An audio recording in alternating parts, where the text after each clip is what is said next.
यदि कोई दुग्ध चढ़ाए भगवान शिव पर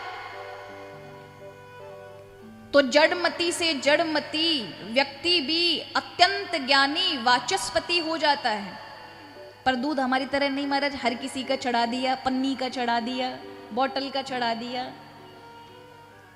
दूध भी बहुत पवित्रता के साथ आज हम सब भूलते जा रहे हैं। कहा गया सूर्य उदय से कि बाद की यदि गैया दूही जाती है वो दुग्ध शिव पे नहीं चढ़ाया जाता। सूर्यास्त के बाद दुग्ध अगर निकाला जाए वो दूध शिव पर नहीं चढ़ाया जाता। सूर्यास्त से पहले, सूर्य उदय से पहले वाले अगर गैया का दूध है तो वो शिव पर और तुरंत परिणाम देने वाला है। बहुत मर्यादा है। गैया का ही दूध चढ़ाया जाएगा। हर किसी चीज का, किसी का नहीं, बकरी का चढ़ा दिया, भैंस का चढ़ा दिया, सिर्फ गैया का, क्योंकि रुद्र की जननी है सुरभि। सुरभि के गर्भ से भगवान का अवतार हुआ है, भगवान शिव का रुद्र अवतार हुआ है। इसलिए विशेष ध्यान रखें महाराज। यहां तक कहा गया है कि सुबह का दूध है, शाम का दूध है और दोनों मिला के चढ़ाओगे, ये भी नहीं चढ़ाया जाता। एक गैया फिर अगली गैया दोनों का मिला के चढ़ाया जाए, वो भी नहीं चढ़ाया जाता। एक गैया का जो बछड़ा दूध पीता है और उतने समय का जो दुग्ध का होना चाहिए, बचना चाहिए बछड़े का, अगर उसके अधिकार का पिला अगर तुमने निकाला और भगवान शिव को चढ़ाया तो वो भी अर्पित नहीं होगा। कितनी मर्यादा है।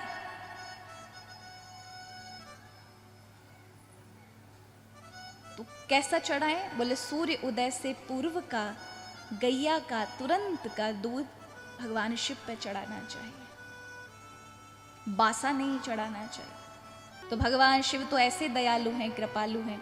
कई लोग कहते हैं भगवान शिव पे तुलसी चढ़ाई जाती है, बिल्कुल चढ़ाई जाती है। तुलसी का वर्णन है, विद्वेषण संहिता में वर्णन है कि भुक्ति मुक्ति प्रदायिनी।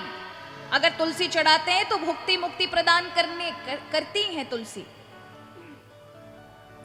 हर चीज शिव पे चढ़ाई जा सकती है। इसलिए शिव के भक्तों के लिए भगवान ने तो महाराज दरवाजे खोल रखे हैं। शिव महापुराण के अंतर्गत वर्णन आता है, भगवान नारायण ने जितने भी देवता हैं सबको शिवलिंग दिए हैं। जिनका जैसा स्वभाव रहा है उनको वैसा शिवलिंग दिया। कुबेर का स्वभाव धन का था, इसलिए उसे सोने का शिवलिंग दिया। लक्ष्मी जी को स्फटिक का शिवलिंग दिया। स्फटिक का शिवलिंग जहां होता है वहां लक्ष्मी की कमी नहीं होती। सन्यासियों का, योगियों को पारद शिवलिंग दिया। पारद शिवलिंग जो होता है पारे का बना होता है। पारा एक तरह से जहर है। अगर शुद्ध पारा है और उसके शिवलिंग है तो आप हल्का सा सोना लगाएंगे ना, सोना सफेद हो जाएगा, स्वर्ण का रंग बदल जाएगा, उसका स्वरूप को खींच लेता है पारा। उसको पारदेश्वर कहते हैं। वो केवल सन्यासी योगियों को पूजा के लिए कहा है। मोती के शिवलिंग भगवान चंद्रमा को प्रदान किए, तांबे के सूर्य भगवान को प्रदान किए। सभी को भगवान नारायण ने प्रदान किए हैं शिव जी की सेवा देने के लिए। इसलिए शिव की पूजा तो महाराज सबको करनी चाहिए। और जो शिव की पूजा करता है, कहा जाता है बड़े भाग्य से व्यक्ति को भगवान शिव के प्रति श्रद्धा होती है और अत्यंत पुण्यवान होता है जो श्रद्धा से शिव का पूजन करता है। और शिव का पूजन जिसने कर लिया श्रद्धा के साथ, उसने साक्षात शिव का दर्शन कर लिया। ऐसे फल की प्राप्ति होती है। फल क्या मिलेगा इसके? अगर आपने शिव की श्रद्धा सहित पूजा की तो बोला भोग और मोक्ष मिलेगा। भोग किसे कहते हैं?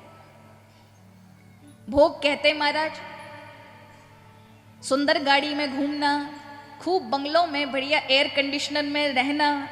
यही तो चाहते हो आप?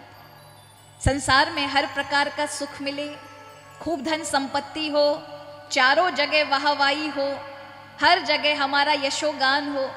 ये सब भोग में आते हैं। और मोक्ष में इन सभी चीजों से निवृत्ति हो जाए, मन ऊपर उठ जाए, उसका नाम मोक्ष है। तो भोग और मोक्ष दोनों प्रदान करने वाले हैं भगवान शिव।